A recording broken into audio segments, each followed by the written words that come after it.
It's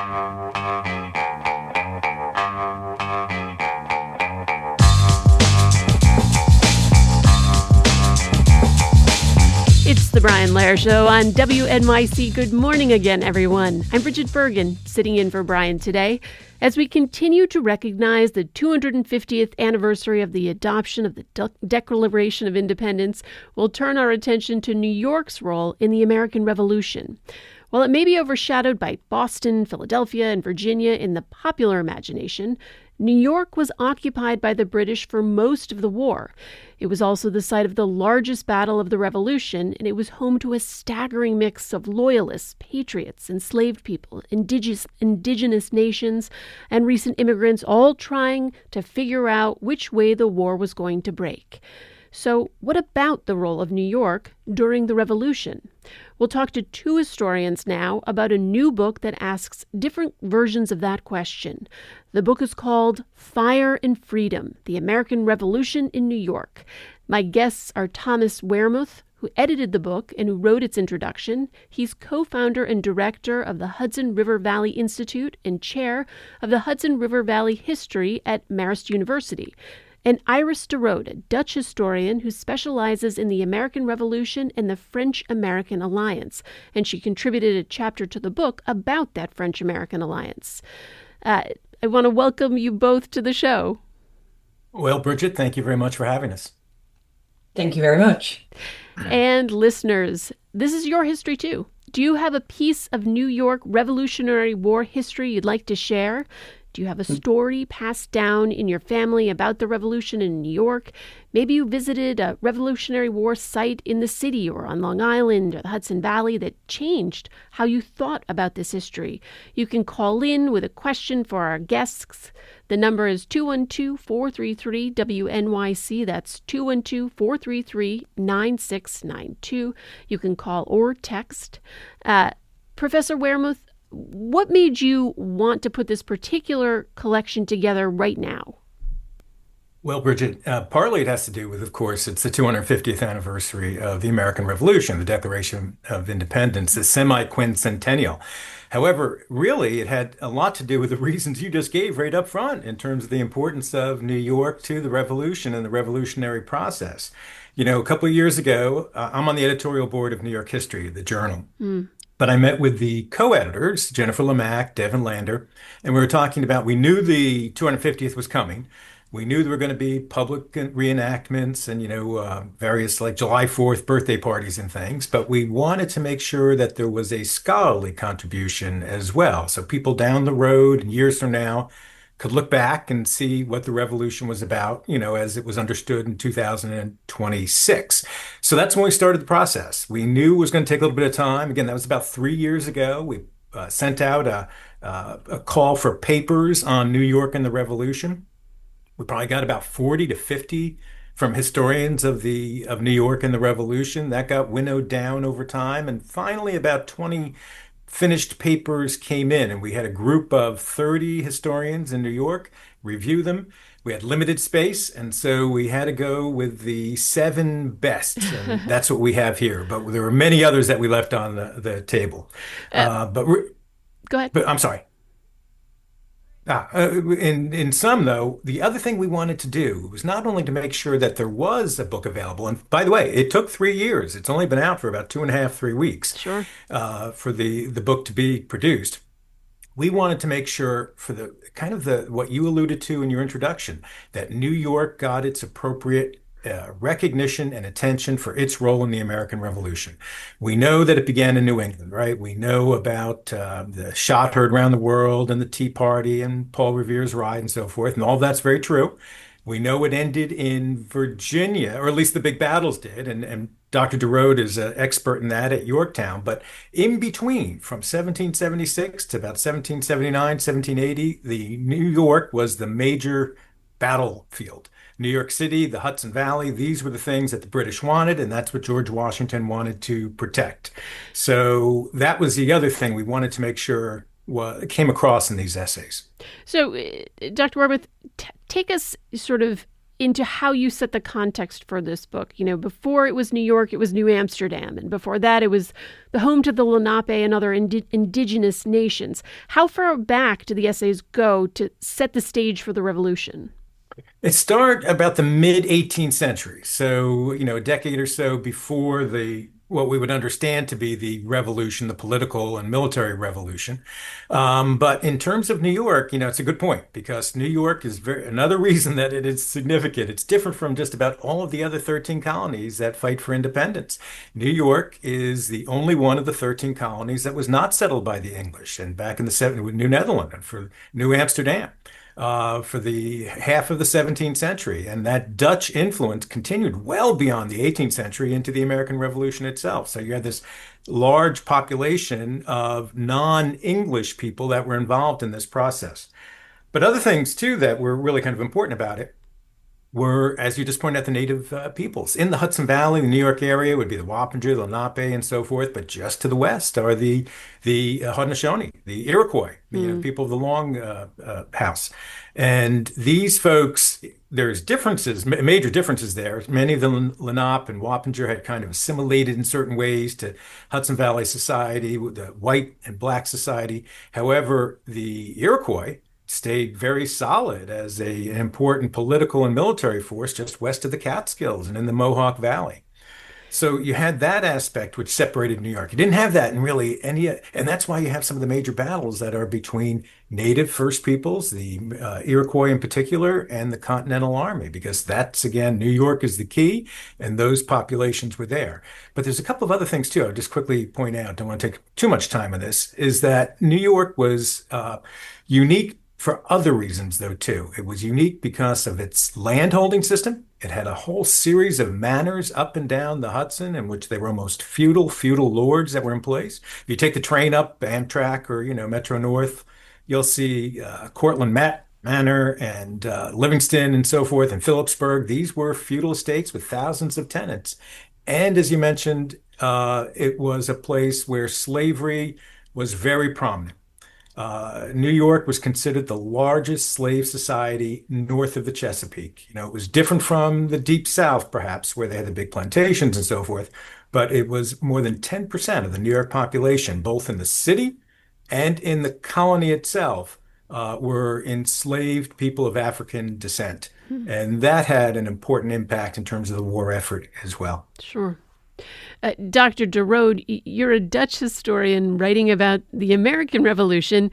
How did you end up specializing in this particular slice of American history? Thank you for having me today. And it's a more personal story. It's that I grew up in France. So my parents bought a home in Burgundy when I was 4. And I grew up under a tree called the Lafayette tree in the village. And so people said it was Lafayette himself that had planted that tree, Wow. a tree from Virginia called a tulip poplar, in our garden. And so this was a legend in our village. But so this really piqued my curiosity to understand why Lafayette would have planted a tree in my garden in Burgundy. And so when I started to look into the story, and especially when I was a bit older, like around 18, 19, I went to a local archive and I found it was not Lafayette himself, but actually his uncle, who was a major general of the French expedition to America between 1780 and 82. And so when I found that story, I got more intrigued in the French role in the American Revolution, and especially when I went to the castle of this person that had planted the tree, François Jean de Châteauneuf, in the 18th century, in the 1780s. And when I met the owner of the castle, they had the same tree that Châteauneuf had brought from apparently Mount Vernon itself. George Washington had given him several little tulip poplars, one of which ended up in my garden and some others around it. Wow. And so the whole story then led me to find the private papers of Châteauneuf that the family had in their possession without knowing that they had it, actually. They had a huge archive tower in their 1,000-year-old castle in Burgundy. And in that archive tower were about 6,000 pages of this Frenchman, François Jean de Châteauneuf, a general in the French army, as well as a philosopher of the Enlightenment. And in his archives were many unpublished letters of George Washington, of Thomas Jefferson, of John Adams, of James Madison, and all the big names you've ever heard of the 18th century. as well as Voltaire, Diderot, D'Alembert, and so on. And so this Wow. collection was really the collection that launched me into my research. So it was really that tree leading me to a castle, to an archive tower, finding unpublished material, and then when we like that, that's the reason I did a PhD on the French involvement in the American Revolution, because there is so much new material to be found in that tower. That sounds like such a, tremendous treasure chest of a find. Certainly a treasure chest for a historian. I want to talk about a pivotal moment in the Revolutionary War. Washington had to decide whether to deliver the final blow to the British, either at occupied New York City or at the occupied Chesapeake. And he chose the Chesapeake. Can you walk us through his decision making? Yes, and I'll try to keep it brief because it's a very complex and long story. But so we have to go back to the summer of 1781, a moment in the war where they're already fighting for 6 years, and especially George Washington had lost in 1776 the big New York campaign, and so that was one of the most humiliating defeats for him personally. And since 1776, the British had occupied New York City. They had created a very important fortification around the city too. But for Washington, defeating New York would become what he would say the final blow to the British, because it was really the center of their power, as well as for him type of a revenge to be able to defeat them there. And so for him, for years, it was his primary objective is let's attack New York City. And then when the French came, he hoped to be able to finally do it because he needed a fleet to do so. As we all know, there is a harbor around New York, and so they had to. The idea was to block that the harbor and then attack the troops on the grounds. And so when the French came in 1780, Rochambeau's campaign, who had as a second in command Châteauneuf, the person I just mentioned, they arrived, and Washington immediately said, "Let's attack New York." The French were very hesitant because they already knew that their ships would probably strand on the sandbanks of the place called Sandy Hook. But they also had studied the place for a long time and understood that it would be very hard to attack because it was so fortified and they didn't have enough troops.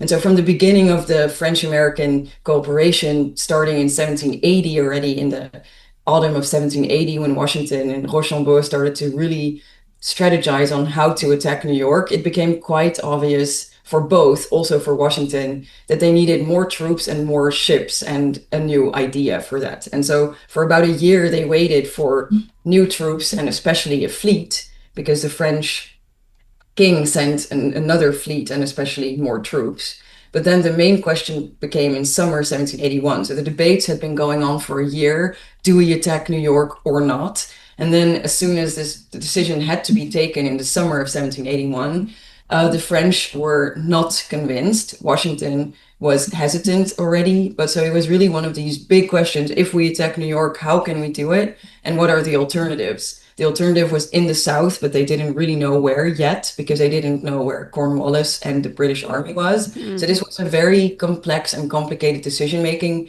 moment. But what is really interesting is that George Washington is often portrayed as having been sort of manipulated by the French to make this decision, because the French had seen from the beginning onwards, with more experience than George Washington, that they couldn't attack New York. But as soon as Washington and Rochambeau started to talk, Washington started to already be realistic. And at one point, the French suggested, together with Washington, let's study this question. And so this is when, in the summer of 1781, between July and August, the French and American encamped together in what is today southern Westchester County. And they had what you call the Phillipsburg encampment. So for about 6 weeks, French and American troops camped together, which was the first time they did, in New York, close, of course, to Manhattan, to observe what they could do. And so for a particular moment in time, at the end of July, they did what's called the Grande Reconnaissance, the Grand Reconnaissance, to study New York City's fortifications, defenses, and especially to find out if there were weaknesses that they could exploit. And so this is a very unknown, forgotten episode in the American Revolution, but they really study New York as in, how can we attack? The conclusion is very clear. We cannot attack. We don't have enough men. The French advise Washington. Washington himself saw it as well. So in a collaborative way, they study it and they conclude together that they could not attack New York. And then they started to look southward and decide to go there. And as soon as it became clear that Cornwallis was in Yorktown, that decision was made. And Wow. all this to say, it was a collaborative effort. It was a collaborative decision-making process. And looking at these new sources that I describe in the chapter as well from Châteauneuf, you can really see that it's not sort of a conflict between Rochambeau and Washington, Washington wanting to go to New York, Rochambeau doesn't. It's more of a cooperation decided upon during that grand reconnaissance. There's a few days of a very serious research mission with 4,000 French and American soldiers to study and to provoke the British to come out of their fortifications and understand how that is all laid out, and to then decide not to attack. Wow. And if you imagine if they would have attacked New York, they would have very likely lost and probably lost the war at that point. So this is one of these moments you're like, if they would have taken that decision, it would have very likely have gone wrong. And who knows what would have happened in 1781 in that case. So New York City is not often remembered as a very important place for French-American cooperation, but it really is, because this is where the decision was made not to attack New York and move on to Yorktown, which, as we know, they won. Sure. Wow, that was a fascinating backstory. I want to share a text that a listener sent and see if either of you know the answer. The listener writes, I live up in Kingsbridge in the Bronx, and there's a park called Fort Independence and a number of streets named for Fort Independence. Can you tell me something about that fort's relationship to the Revolutionary War? Are either of you familiar with that? I could take a stab at it, Iris, unless you know for certain. I know a little bit about it, but it's not my focus. But what I do know, I think it's in I think I went there because for this particular chapter that I wrote on this Grande Reconnaissance, I went to a lot of different locations together with local historians that showed me, and we went to Fort Independence, which is located, I think, in the Bronx. And Hmm. so it was one of these forts to defend Manhattan. And so this is the forts that the French would have studied at that time to see, can we attack them or not? So they appear on some of the French maps of their grand reconnaissance. Hmm. And they actually really went there. And there's all these stories with, there's different forts. Fort Washington is one of them. I think Fort Niphausen, or I'm not sure I've pronounced that. For Constitution, too, I believe. Exactly. There's all these different fortifications. And the way that this was, so it was a British fortification, of course, but so the reason they wanted to understand very clearly how the layout of the British were was to see,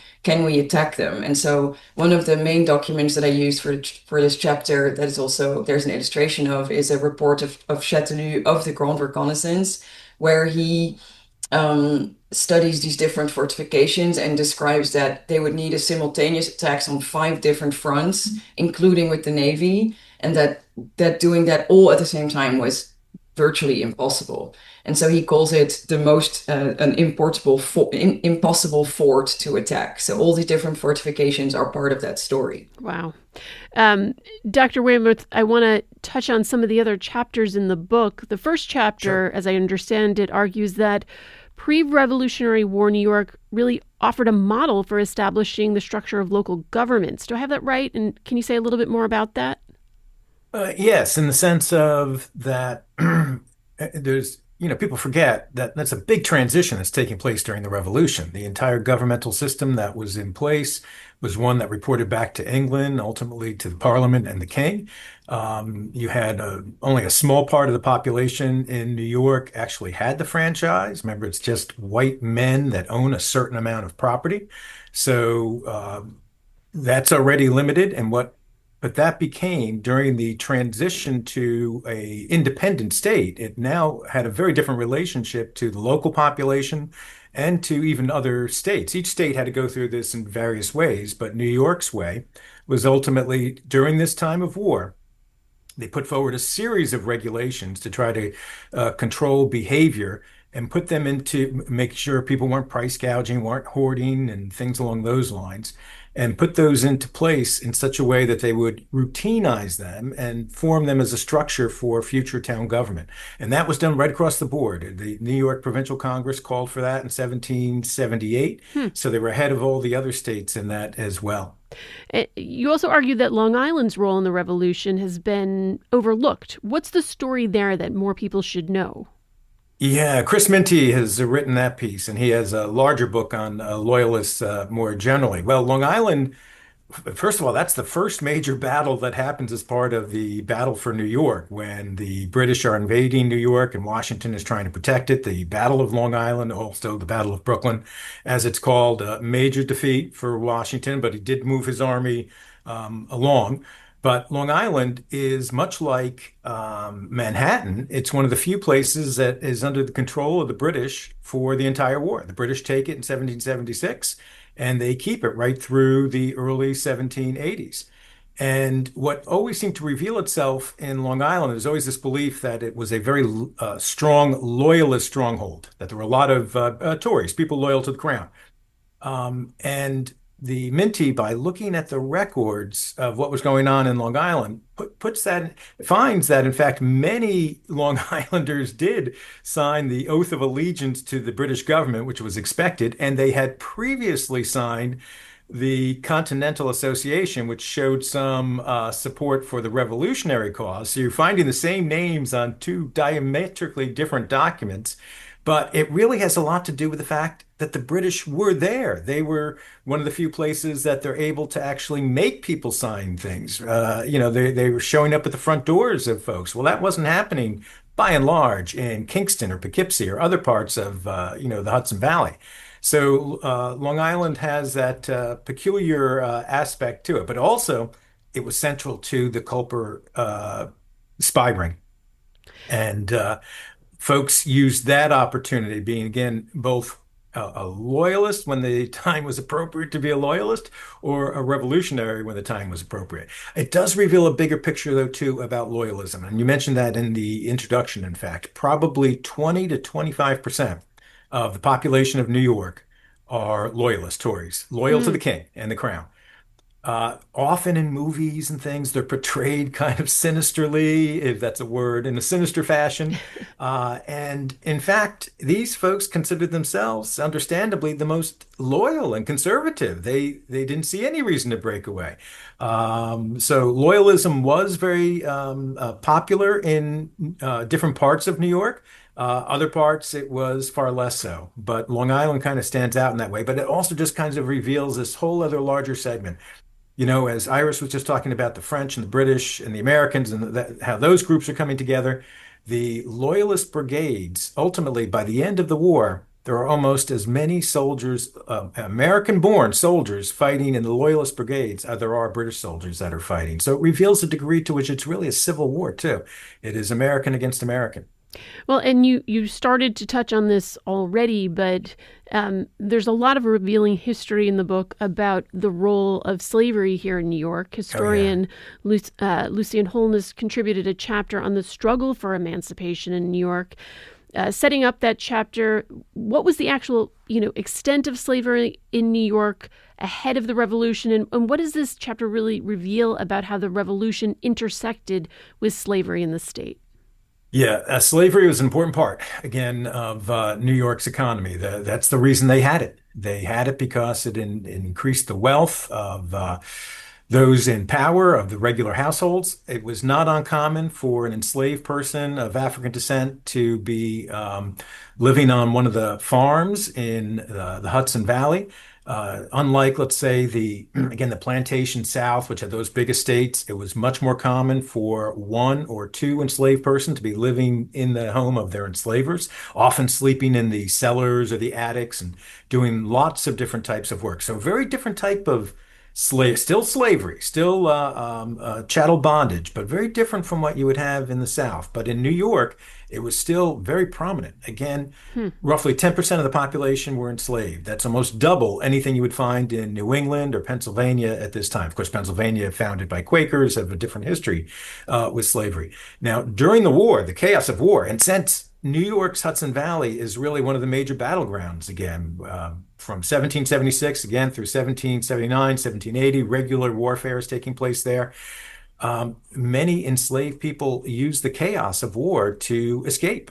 And to escape down to New York City, which again the British held. The British didn't have an interest in slavery. In fact, they promised freedom to those who ran away from rebel or patriot enslavers and came down to New York City. It would wait until the end of the war, but they promised that freedom. And in fact, at the end of the war, several thousand enslaved of African descent from New York left on the boats and ships with the British Army and Navy as they left in the fall of 1783, as did many white Tories and Loyalists as well. So enslavement, as Lucian points out, is a big part of New York society, but the war provides that chaotic opportunity for many to escape. And there's a story of Sure. one enslaved person, Helen, up northern Dutchess County, so maybe the Red Hook, Rhinebeck area. We're not completely sure. We just have it from the runaway slave ad. She ran away early 1781, came back after a couple of days and set her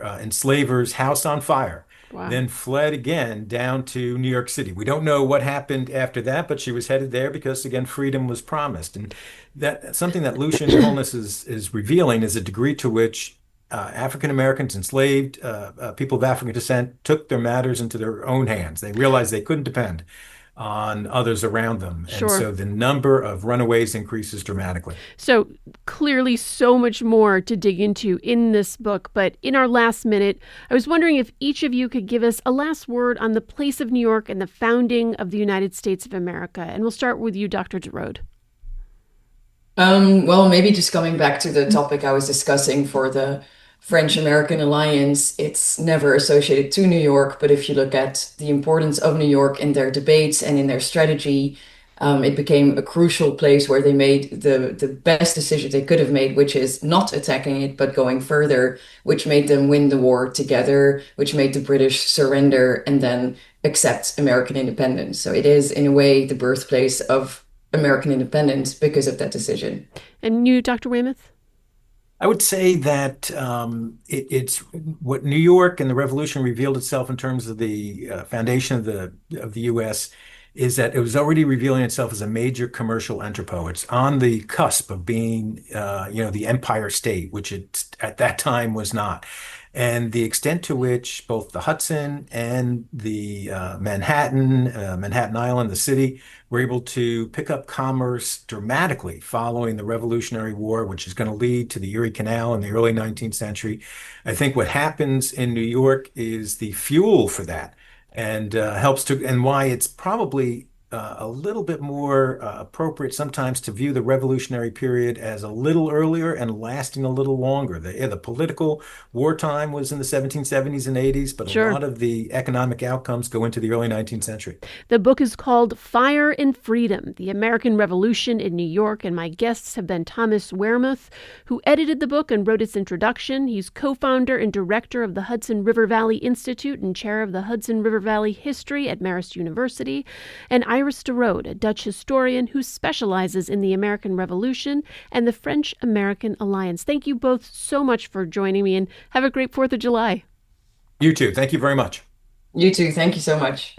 WNYC's journalism and storytelling is heard by millions of passionate listeners. Sponsors of our programming gain our listeners' attention and their respect. Learn about how your organization can support WNYC and WNYC Studios at sponsorship.wnyc.org.